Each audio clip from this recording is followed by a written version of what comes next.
উপস্থিত হায়দিরায় মসজিদ সর্বপ্রথম মহারবুল ইজ্জত আহকামুল হাকিমিন আল্লাহ পাক রব্বুল আলামিন আল্লাহ সুবহানাহু ওয়া তাআলার দরবারে শুকরিয়া জ্ঞাপন করছি যে মহারবুল ইজ্জত আহকামুল হাকিমিন আল্লাহ পাক রব্বুল আলামিন আল্লাহ সুবহানাহু ওয়া তাআলা দয়া করে মায়া করে রহম করে রব্বে করিম আজকে আমাদেরকে পবিত্র হজের মাস যুলকদ মাসের জুমা আদায় করার জন্য রব্বে করিম আমাদেরকে সুস্থ শরীর নিয়ে আল্লাহর ঘর মসজিদে আসার বসার আল্লাহ তৌফিক দিয়েছেন মহারবুল ইজ্জত আহকামুল হাকিমিন আল্লাহ পাক রব্বুল আলামিন আল্লাহ সুবহানাহু ওয়া তাআলার দরবারে শুকরিয়া আদায় করে আওয়াজে বলে আলহামদুলিল্লাহ। প্রিয় উপস্থিতি, আল্লাহ পাক রব্বুল আলামিন আল্লাহ সুবহানাহু ওয়া তাআলা কোরআনে কারীমের সূরা বাকারায় যে আয়াতে কারীমা আল্লাহ পাক রব্বুল আলামিন বর্ণনা দিয়েছেন ইন্না আউওয়ালা বাইতিন উদিআ লিন-নাস লাল্লাযী বিবাক্কাতি মুবারাকান ওয়া হুদাল লিল আলামিন। গত জুমায় আমরা এই আয়াতের আলোকপাতে কাবাঘর বিনির্মাণ, কাবাঘর তৈরি, কাবাঘরের উৎপত্তি ক্রম বিকাশ কিভাবে হয়েছে এই সম্পর্কে আলোকপাত করেছি। আজকের জুমায় আমরা আল্লাহ পাক রব্বুল আলামিন পবিত্র কোরআনে কারীমের আরেকটা আয়াতে কারীমার মধ্যে এলান করছেন ওয়াইদ ইয়ারফাউ ইব্রাহিমু قواعد من البيت إسماعيل ربنا تقبل منا। এই আয়াতে কারীমার মধ্যে আল্লাহ পাক রব্বুল আলামিন আল্লাহ সুবহানাহু ওয়া তাআলা বলছেন যখন ইয়ারফাউ ইব্রাহিমুল কওয়াইদ মিনাল বাইত, যখন ইব্রাহিম কাবাঘর বিনির্মাণ করলেন, কাবাঘর বানালেন, তার সাথে ইসমাঈলও ছিলেন। এরপরে রব্বানা তাকাব্বাল মিন্না, এই বলে ইব্রাহিম এবং ইসমাঈল আল্লাহ পাক রব্বুল আলামিনের কাছে দোয়া করলেন, ফরিয়াদ করলেন। সুবহানাল্লাহ। আমরা গত জুমায় আলোচনা করেছিলাম ইব্রাহিম খলিলুল্লাহ আলাইহিস সালাতু ওয়াস সালাম এবং ইসমাঈল জবিহুল্লাহ আলাইহিস সালাতু ওয়াস সালাম এই দুই নবী মিলে কাবাঘরকে পুনর্নির্মাণ করেছেন। প্রথম কাবাঘর নির্মাণ করেছে কোন কোন কিতাবের মধ্যে এসেছে ফেরেশতারা, আবার কোন কোন কিতাবের মধ্যে এসেছে আদম সফিউল্লাহ আলাইহিস সালাতু ওয়াস সালাম। তবে সর্বাধিক গ্রহণযোগ্য মত হচ্ছে প্রথম কাবাঘর আল্লাহ বানিয়েছেন ফেরেশতাদের মাধ্যমে। এরপরে ক্রমান্বয়ে আল্লাহ পাক রব্বুল আলামিন ওই কাবাঘর বানালেন আদম সফিউল্লাহ আলাইহিস সালাতু ওয়াস সালামের মাধ্যমে, আদম আলাইহিস সালাতু ওয়াস সালামের আমলে। এরপরে আদম আলাইহিসসালামের পরে আল্লাহ পাক রব্বুল আলামিন এই ঘরকে আবার পূর্ণ নির্মাণ করালেন হযরত ইব্রাহিম খলিলুল্লাহ আলাইহিস সালাম এবং ইসমাঈল যবিহুল্লাহ আলাইহিস সালামের মাধ্যমে। এই দুই জাত, দুই শখসিয়ত মিলে আল্লাহ পাক রব্বুল আলামিনের এই কাবাঘর নির্মাণ করেছেন, কাবাঘর বানিয়েছেন। এই কাবাঘরের ভিত্তিপ্রস্তর স্থাপন করেছেন, নতুন করে কাবাঘরকে আপনার সংস্কার করেছেন। ইসমাঈল আলাইহিস সালাম ইব্রাহিম খলিলুল্লাহ আলাইহিস সালামকে পাথর টেনে এনে দিতেন, আর ইব্রাহিম খলিলুল্লাহ আলাইহিস সালাম সেই পাথরগুলাকে কাবাঘরের চারপাশে সেগুলাকে বসাতেন। এভাবে ইসমাঈল আলাইহিস সালামের সাহায্যক্রমে ইব্রাহিম খলিলুল্লাহ আলাইহিস সালাম নিজেই ওইটাকে প্রতিস্থাপন করেছেন, কাবাঘর আবার নির্মাণ করেছেন। এই কাবা হওয়ার পিছনে কাবাকে কেন কাবা নামকরণ করা হয়েছে এই সম্পর্কে কিতাবের মধ্যে আসছে। কাবা শব্দের অর্থ হচ্ছে চতুষ্পাশ বা চার কোণ বিশিষ্ট। যেহেতু এই কাবাঘর আল্লাহ পাক রব্বুল আলামিন চার কোণ বিশিষ্ট ঘর দ্বারা আপনার বর্গাকৃতি দ্বারা কাবাঘর নির্মাণের হুকুম দিয়েছেন, সেজন্য এই ঘরের নাম কাবা রাখা হয়েছে। কাবা শব্দের অর্থ হচ্ছে চার কোণ বিশিষ্ট ঘর। চার কোণ বিশিষ্ট ঘরকে কাবা বলা হয়। আবার কোনো কোনো রিওয়ায়েতে এসেছে কাবা শব্দের অর্থ হচ্ছে উঁচু স্থান। তো কাবাকে কেন কাবা বলা হয়? কারণ এই কাবাঘরকে আল্লাহ সুবহানাহু ওয়া তাআলা উঁচুময় তৎকালীন সময়ে উঁচু ঘর হিসাবে, উঁচু একটা দালান হিসাবে, উঁচু একটা ঘর হিসাবে আল্লাহ পাক রব্বুল আলামিন নির্মাণ করার নির্দেশ দিয়েছেন। সেজন্য এই কাবাঘরকে কাবা নামকরণ করা হয়েছে। তো কাবা ইব্রাহিম খলিলুল্লাহ আলাইহিস সালাম এবং ইসমাঈল যবিহুল্লাহ আলাইহিস সালামের মাধ্যমে আল্লাহ পাক রব্বুল আলামিন বানালেন। কিভাবে আসছে এই কাবাঘর? এটা যদি জানতে হয় আমাদেরকে ইব্রাহিম খলিলুল্লাহ আলাইহিস সালামের ইতিহাস একটু জানতে হবে, পর্যালোচনা করতে হবে। আমি গত জুমায় বলেছি কেন আল্লাহ ইব্রাহিম খলিলুল্লাহ এবং ইসমাঈল যবিহুল্লাহকে বাছাই করলেন এই ঘর নির্মাণ করার জন্য, অথচ আদম সফিউল্লাহ থেকে ইব্রাহিম খলিলুল্লাহ পর্যন্ত অসংখ্য নবী کرام দুনিয়া থেকে বিদায় নিয়েছে। সব নবী کرام স্ব জায়গায় প্রত্যেকের স্থানে মর্যাদাবান, প্রত্যেকের স্থানে সম্মানজনক, প্রত্যেকের স্থানের মধ্যে রফাত উলফিয়তের স্থান দখল করে আছে। কিন্তু আল্লাহ পাক রব্বুল আলামিন এত নবী کرام থেকে বাছাই করে ইব্রাহিম খলিলুল্লাহ এবং ইসমাঈল যবিহুল্লাহ আলাইহিস সালামকে কেন কাবাঘর বানানোর জন্য আল্লাহ পাক রব্বুল আলামিন বাছাই করলেন, এবং শুধুমাত্র তাদের দুইজনের কথা কোরআন কারীমের মধ্যে কেন উল্লেখ করলেন? অথচ কাবাঘর তৈরির যে ইতিহাস সেখানে দেখা যায় প্রথমে ফেরেশতা, তারপর আদম সফিউল্লাহ, তারপর ইব্রাহিম খলিলুল্লাহ, এরপরে আপনার এসে আপনার আরবের যখন রাসূল করিম সাল্লাল্লাহু আলাইহি ওয়াসাল্লাম দুনিয়ায় আসার 5 বছর আগে কাবাঘরকে কুরাইশরা নির্মাণ করেছেন। এরপরে রাসূল করিম সাল্লাল্লাহু আলাইহি ওয়াসাল্লাম কাবাঘরকে আবার পূর্ণ নির্মাণ করলেন। এরপরে রাসূল করিম সাল্লাল্লাহু আলাইহি ওয়াসাল্লামের পরে আব্দুল্লাহ ইবনে জুবাইর কাবাঘরকে আবার পূর্ণ নির্মাণ করলেন। আব্দুল্লাহ ইবনে জুবাইরের পরে কাবাঘরকে হাজ্জাজ ইবনে ইউসুফ উনি আবার পূর্ণ নির্মাণ করলেন। এরপরে তুর্কিরা আবার কাবাঘরকে নির্মাণ করলেন। এভাবে 10 থেকে 11 বার কাবাঘর পূর্ণ নির্মাণের কথা ইতিহাসের পাতায় পাওয়া যায়। তো এই কাবাঘর এতবার নির্মাণ হয়েছে, আল্লাহ পাক রব্বুল আলামিন শুধু ইব্রাহিম এবং ইসমাঈল যবিহুল্লাহ আলাইহিস সালামের কথা কেন আনলেন? এটা যদি জানতে হয় আমাদেরকে ইব্রাহিম খলিলুল্লাহর আগের ইতিহাসের দিকে যেতে হবে। ইব্রাহিম খলিলুল্লাহ আলাইহিস সালাম যাকে আল্লাহ পাক রব্বুল আলামিন উপাধি দিয়েছেন খলিলুল্লাহ। খলিল মানে হচ্ছে বন্ধু, প্রিয়ভাজন, আস্থাভাজন, কাছের লোক। আমরা কাছের লোককে বলি বন্ধু। আর আল্লাহ ইব্রাহিমকে বলছে খলিলুল্লাহ। ইব্রাহিম আল্লাহর একেবারে কাছের একজন নবী, পাশের একজন নবী। খলিলুল্লাহ তাকে উপাধি দেওয়া হয়েছে। এই খলিলুল্লাহ উপাধি এটা এমনি ইব্রাহিম খলিলুল্লাহ পান নাই। এটা পাওয়ার জন্য ইব্রাহিম খলিলুল্লাহ আলাইহিস সালামকে অসংখ্য পরীক্ষার মধ্যে যেতে হয়েছে, অসংখ্য আল্লাহ পাক রব্বুল আলামিনের পরীক্ষা দিতে হয়েছে। এর মধ্যে একটা পরীক্ষা হচ্ছে ইব্রাহিম আলাইহিস সালাম হযরত সারা আলাইহিস সালামকে বিবাহ করেছেন। সারা আলাইহিস সালাম একজন ধনাঢ্য পরিবারের একজন আপনার মেয়ে ছিলেন। এই সারা আলাইহিস সালামের ইব্রাহিম খলিলুল্লাহ বিয়ের পরে দীর্ঘ সময় হয়ে যায় ইব্রাহিমের নসল দিয়ে কোনো সন্তান দুনিয়ার বুকে আসে নাই। এই সারা আলাইহিস সালামকে নিয়ে ইব্রাহিম খলিলুল্লাহ এক জায়গায় ঘুরতে গেলেন।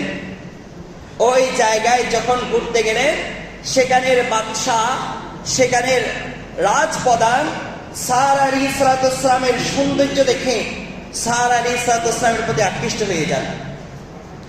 সারা আলাইহিস সালামকে অনেকভাবে প্রলোভন দেখিয়ে ইব্রাহিম খলিলুল্লাহ থেকে দূরে সরিয়ে সারাকে নিজের কাছে বানানোর জন্য অনেক অপচেষ্টা সেই রাজ্যের বাদশা চালিয়েছিল।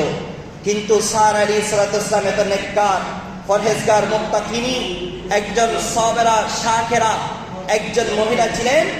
এই সারা আলাইহিস সালামকে কোনো প্রকারে কোনো প্রলোভন, কোনো লোভ, কোনো প্রকার আপনার লোভ দেখিয়ে সারা আলাইহিস সালামকে ইব্রাহিম খলিলুল্লাহ থেকে দূরে সরাতে পারেন নাই।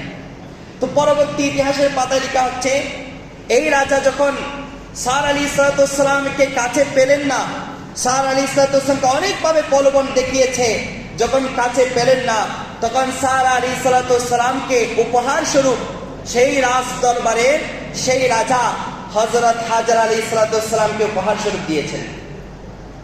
এটা দুনিয়াবি একটা উপহার। রাজা কাছে চেয়েছে, পায়নি, বরং কাছে না পাওয়ার কারণে তিরস্কৃত না করে সারা আলাইহিস সালামকে পুরস্কৃত করেছেন। এটা এক রিওয়ায়াত কিতাবের মধ্যে এসেছে। আরেক রিওয়ায়াত এসেছে হযরত হাজরা আলাইহিস সালাম, যেহেতু সারা আলাইহিস সালাম একজন সম্ভ্রান্ত পরিবারের মহিলা ছিল, ওনার খিদমতের জন্য ওনার পরিবারের পক্ষ থেকে হযরত হাজরা আলাইহিস সালামকে উপহার স্বরূপ দিয়েছেন। এই হাজরা আলাইহিস সালাম অত্যন্ত সুন্দরী রমণী ছিল।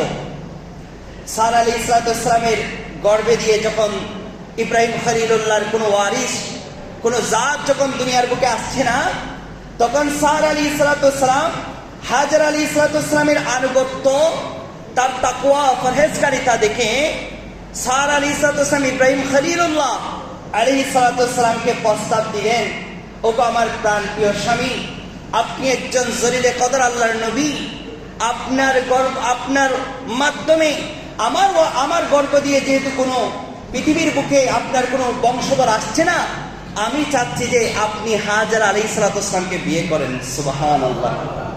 এটা প্রথম স্ত্রীর পক্ষ থেকে দ্বিতীয় স্ত্রীকে বিয়ের জন্য অনুমতি প্রদান করছেন। সুবহানাল্লাহ। দুজনে নেককার, পরহেজগার, মুত্তাকি। আর দেশবাজি প্রথম স্ত্রীর হাসে জয়ের যদি হন, আয় আর বিয়ে করছেন অনারে এর ফরত তো রাতে ঘর ঢুকে মনে অতক্ষণ না ঢুকে মনে করত মেদি ঢুকেছেন।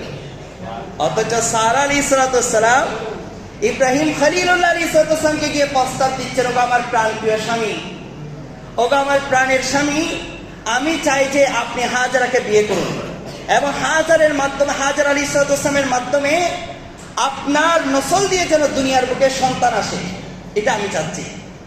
সারা আলাইহিস সালাম হাজরা আলাইহিস সালামকে বিয়ে করালেন ইব্রাহিম খলিলুল্লাহর সাথে। বিয়ে হয়ে গেল। বিয়ে হতে না হতে কিছু বছর যাওয়ার পরে আল্লাহ পাক রব্বুল আলামিন, ইব্রাহিম খলিলুল্লাহর বয়স তখন অনেক, কিতাবের মধ্যে 70, 60, 80 বছরের কথা এসেছে। যে বয়সে সন্তান প্রসব করা একজন পুরুষের পক্ষে অনেকটা অক্ষম হয়ে যায়, ওই সময় আল্লাহ পাক রব্বুল আলামিন ইব্রাহিম খলিলুল্লাহ আলাইহিস সালামের মাধ্যমে হাজরার গর্ভ দিয়ে আল্লাহ পাক রব্বুল আলামিন দুনিয়ার রীতি নীতি কালচার সব কিছুকে পরিবর্তন করে দিয়ে আল্লাহ হাজরা আলাইহিস সালামের গর্ভে ইসমাইল জবিহুল্লাহ আলাইহিস সালামকে দুনিয়ার বুকে পাঠালেন। সুবহানাল্লাহ। এরপরে ইসমাইল যখন আসলো, স্বাভাবিক মিয়া ফোয়া জাতি জেল্লগো কই মিয়া ফকলত একখানা জেল আর সারা জীবনে হই একখানা জেল আছে বেশি স্বামীর প্রতি। স্বামীর হক দুনিয়ার ব্যাকুণরে দিতে রাজি, কিন্তু আরোগ্য স্ত্রীরে দিতে রাজি ন। শরীয়ত ফয়সালা কি? শরীয়তের হুকুম হচ্ছে প্রথম স্ত্রীকে রাজি করে দ্বিতীয় স্ত্রীকে বিয়ে করতে পারবেন, তবে হ্যাঁ এখানে একটা আপনার শরীয়তের বিধান আছে। শরীয়ত আপনাকে 2টা 3টা 4টা বিয়ে করতে বলেছে বিধায় আপনি 2, 3টা 4টা বিয়ে করবেন এমন নয়। আপনাকে 2, 3টা 4টা বিয়ে করার জন্য তখনই শরীয়ত অনুমতি দিয়েছে যখন আপনি প্রথম স্ত্রী থেকে সন্তুষ্ট নন এবং আপনি গুনার দিকে ধাবিত হওয়ার সম্ভাবনার সবচেয়ে বেশি মারাত্মক আকারে ধারণ করে, তখন আপনাকে শরীয়ত প্রথম স্ত্রীর অনুমতিক্রমে, প্রথম স্ত্রীর সন্তুষ্টি ক্রমে আপনাকে দ্বিতীয় স্ত্রীকে বিয়ে করার ইজাজত দিয়েছে। এই ছাড়া আপনি প্রথম স্ত্রীকে অসন্তুষ্ট রেখে দ্বিতীয় স্ত্রী বিয়ে করা, এটা শরীয়ত কখনো আপনার পক্ষে রায় দেয়। আপনার ইচ্ছা মতো আপনি বিয়ে করতে পারবেন না। শরীয়ত বলেছে, শরীয়ত 2টা 3টা 4টা বিয়ে করার জন্য অনুমতি দিয়েছে। তার মানে এটা নয় যে আপনি 2 3টা 4টা বিয়ে করবেন। আল্লাহ পাক রব্বুল আলামিন বলেছেন, আপনি প্রথম স্ত্রীর হক যথাযথভাবে আদায় করতে পারলে, এরপরে কোনো কারণে যদি আপনি প্রথম স্ত্রী থেকে কোনো প্রকারে সন্তুষ্ট হতে পারছেন না, এরপরে আপনাকে বাঁচার জন্য, রক্ষার জন্য দ্বিতীয় স্ত্রী বিয়ে করার জন্য অনুমতি দিয়েছে। তার অর্থ এটাই নয় যে আপনার স্ত্রীর গর্ভে সন্তান, আপনি ওই সন্তানের গর্ভে, আপনার স্ত্রীর গর্ভে সন্তান রেখে আরেকটা স্ত্রীকে বিয়ে করবেন। আপনাকে এই অনুমতি কিন্তু শরীয়ত দেয়। শরীয়ত আপনাকে গুনাহ থেকে বাঁচার জন্য, রাসূল করিম সাল্লাল্লাহু আলাইহি ওয়াসাল্লাম রোজা রাখার জন্য নির্দেশ দিয়েছেন। রোজা রাখতে পারেন।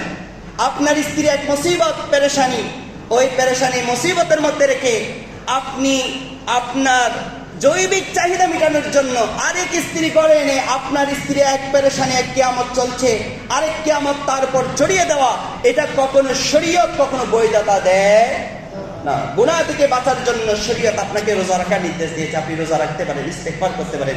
আল্লাহ পাক রব্বুল আলামিন আমাদেরকে বোঝার বা আমল করার তৌফিক নসিব করুন, আমিন। আপনার সামর্থ্য থাকলে সব কিছু যদি আপনি মেনটেন করতে পারেন, তারপর আপনি 2 3টা বিয়ে করতে পারেন, কোনো সমস্যা শরীয়ত করতে নাই। আল্লাহ আমাদেরকে বোঝার বা আমল করার তৌফিক নসিব করুন, আমিন। তো যাই হোক, এরপরে হযরত সারা আলাইহিস সালাম, ইসমাইল আলাইহিস সালাম যখন আসলো, তখন ইব্রাহিম আলাইহিস সালাম স্বাভাবিকভাবে হাজার আলাইহিস সালামের প্রতি মহব্বত, ভালোবাসা একটু বেড়ে গেল।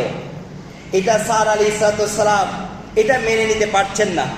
এটা কোনো কোনো কিতাবে এভাবে বর্ণনা এসেছে, সারা আলাইহিস সালাম ইব্রাহিম খলিলুল্লাহকে বললেন, ও ইব্রাহিম গো, আমি হাজার আলাইহিস সালামের প্রতি আপনার মহব্বত, ভালোবাসা এটা মেনে নিতে পারছি না।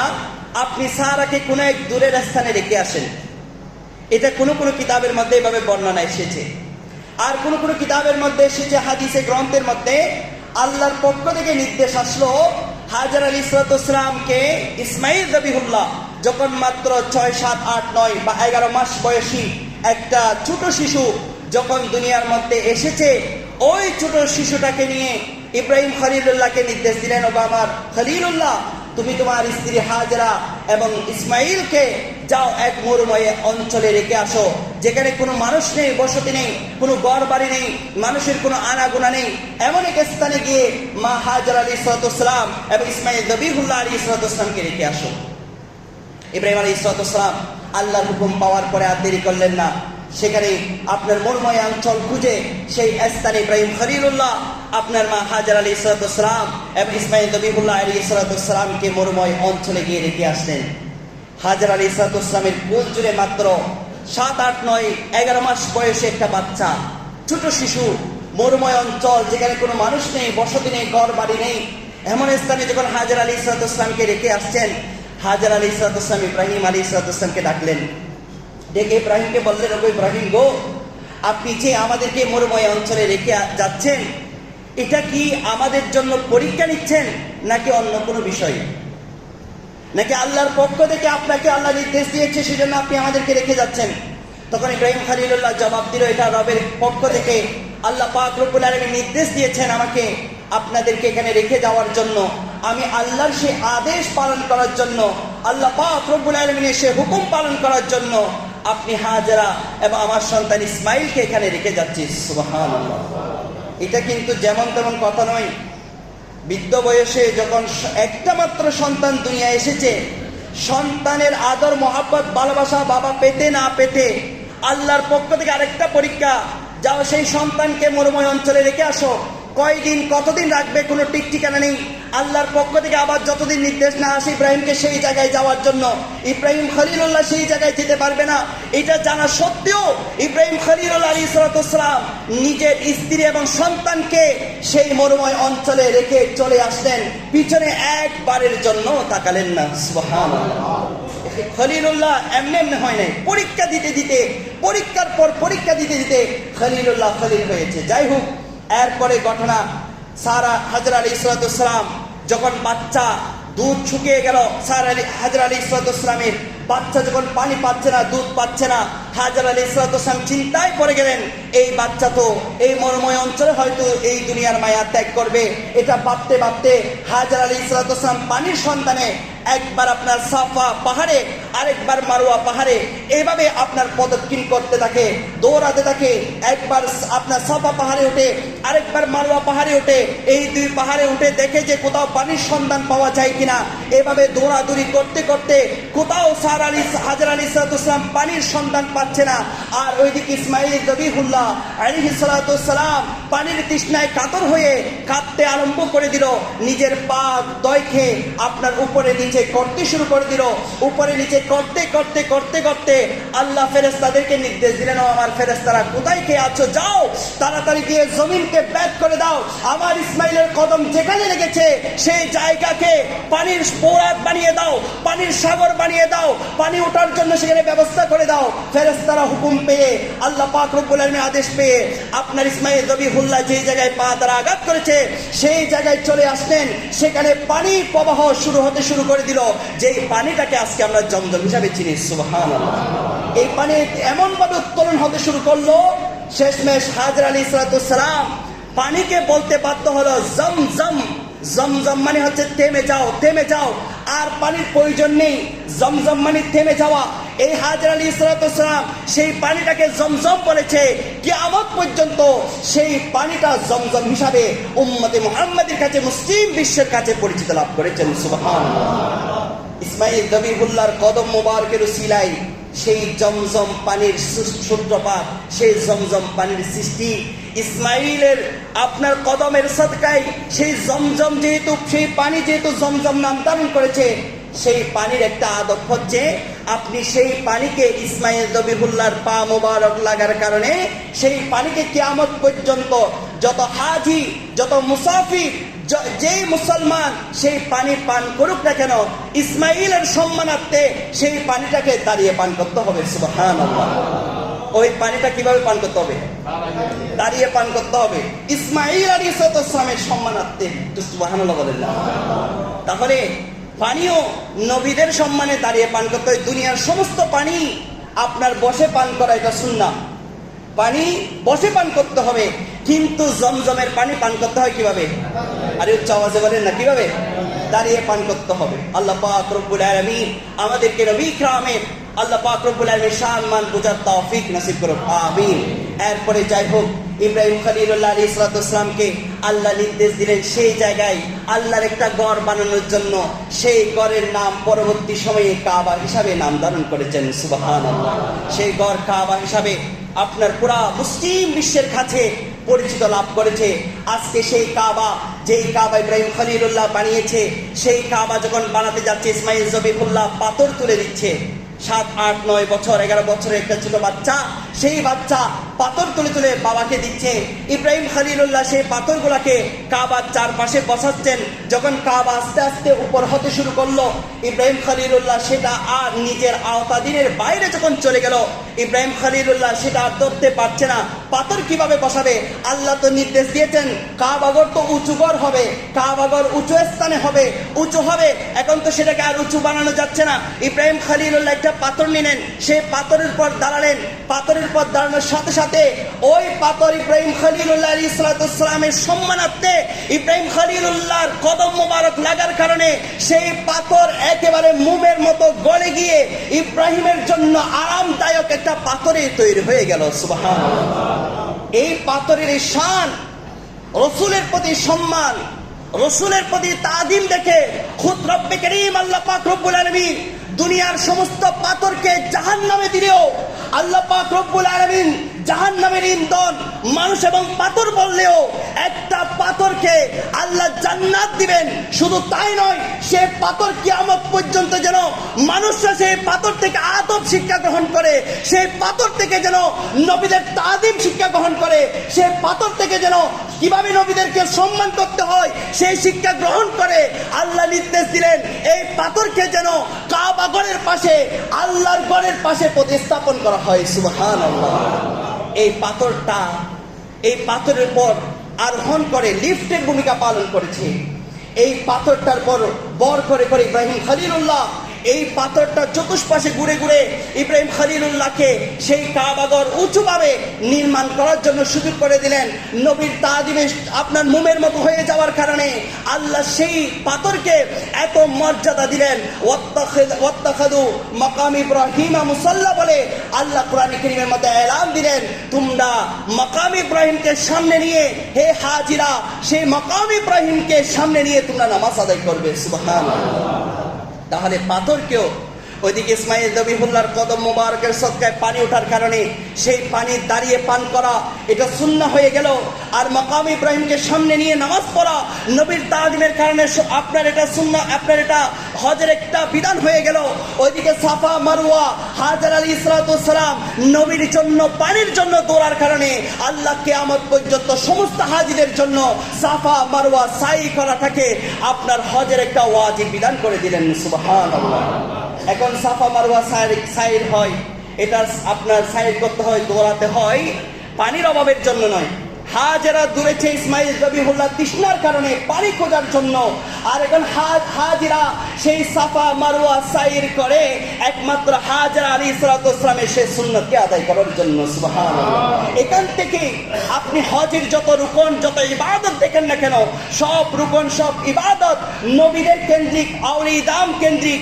আল্লাহ সেখানে নিদর্শনগুলো রেখেছে আদব কিভাবে করতে হয়।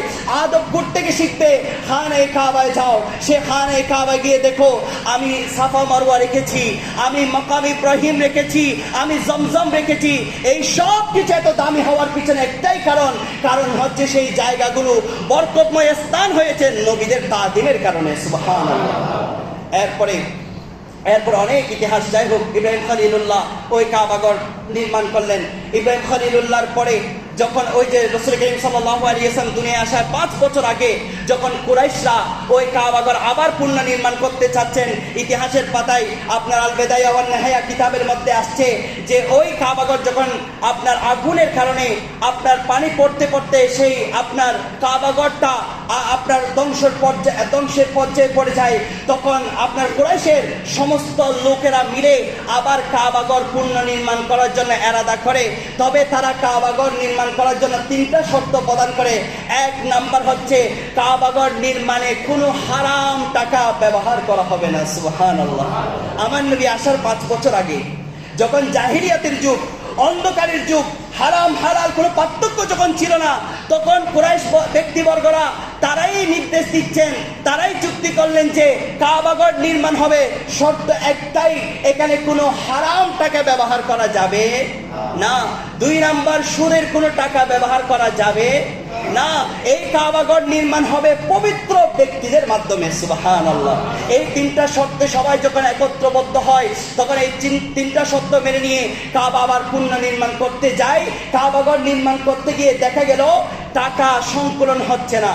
পুরা ইব্রাহিম খলিলুল্লাহর ভিত্তিপ্রস্তরের পর যদি কাবা নির্মাণ করতে যায়, টাকার আপনার সংকট হচ্ছে, তখন কুরাইশ ব্যক্তিবর্গরা তারা আপনার চুক্তি দিয়ে আসলো, তারা পরামর্শ আসলো কাবাঘর আপনার সংকীর্ণ করব, তবে এই কাবাঘরের মধ্যে কোনো হারাম টাকা ব্যবহার করব না। সুবহানাল্লাহ।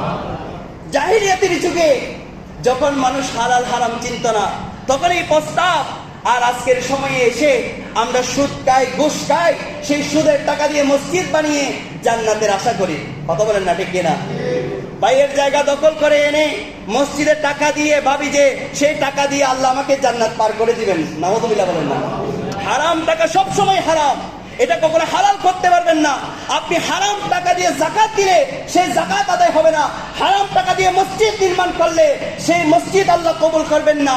কারণ হারাম সব সময় হারাম, সব জায়গায় হারাম। কখনো আল্লাহ পাক রব্বুল আলামিনের কাছে হারাম কখনো হালাল হতে পারে আপনি যতই হারাম হালাল করতে চান না কেন, আল্লাহ পাক রব্বুল আলামিন আমাদেরকে কুরাইশ জাহেলিয়াতের যুগে কুরাইশদের থেকে আল্লাহ আমাদেরকে শিক্ষাটা হাসিল করার তৌফিক নসিব করুন, আমিন। এরপরে রাসূল করিম সাল্লাল্লাহু আলাইহি ওয়াসাল্লাম পরবর্তী সময়ে আবার সেই কাবাকে নির্মাণ করলেন, কিন্তু আমার নবী সাল্লাল্লাহু আলাইহি ওয়াসাল্লামের আমলে কাবাঘরকে পরিপূর্ণভাবে তৈরি করতে পারতেন, কিন্তু আমার নবী কাবাঘরকে পরিপূর্ণভাবে নির্মাণ করেন নাই।